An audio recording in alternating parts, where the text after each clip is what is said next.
Comissão Nacional de Eleição CNE concluiu o processo de apuramento do município de Leu Ainaro, o total voto reclamado Lima. Declaração foi o presidente CNE José Agostinho Belo, a jornalista Cira e a Centro Média CNE que colhe dele, quarta-feira semana Presidente CNE José Agostinho Belo declara que foi o apuramento nacional para Loron da Hulu. Terça-feira, Loron Ronulo Racing Rone, CNE halo apuramento do município Aileu no Ainaro, o total voto nulo hamutuk rihung ida Racing, decide sai válido hamutuk atus tolu nulo Racing hat, no nebe bantém sai nulo hamutuk atus sia tolu nulo Racing ida. Desde o CEP Tuproa, kita berkurai punya apuramento nasional. E kita começa que ao município de Aileu, o Ainaro, onde o município nacional kata nomor reclamaram ini volume itu vai ver voto nulo para vai ver o processo de verificação intensiva os funcionários do comissário, na presença dos observadores nacional e internacional e líder fiscais.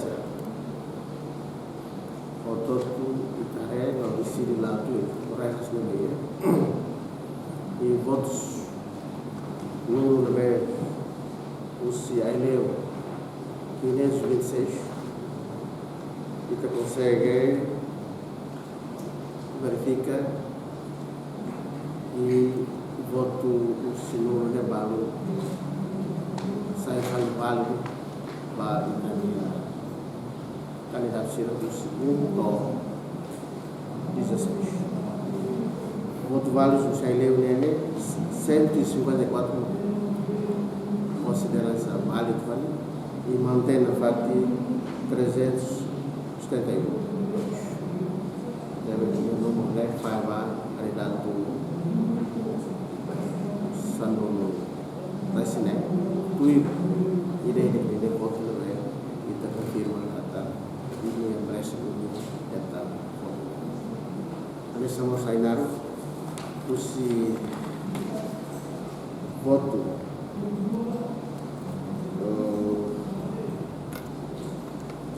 nulo ya total usi voto nulo hamutu 1.305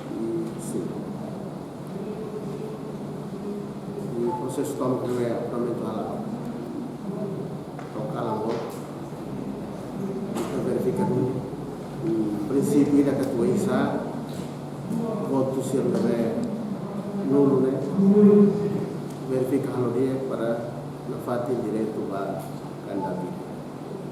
Total votos reclamados o município Ruane, Hamutuk Lima, decide sai válido tolo, não sai nulo Hamutuk Rua. Foi ne CNE continua processo de verificação do voto nulo no reclamado o município Bocau, sei lá o Hela. Reportagem Imelda Fátima, Sabina Sansa, Televisão Timor Post.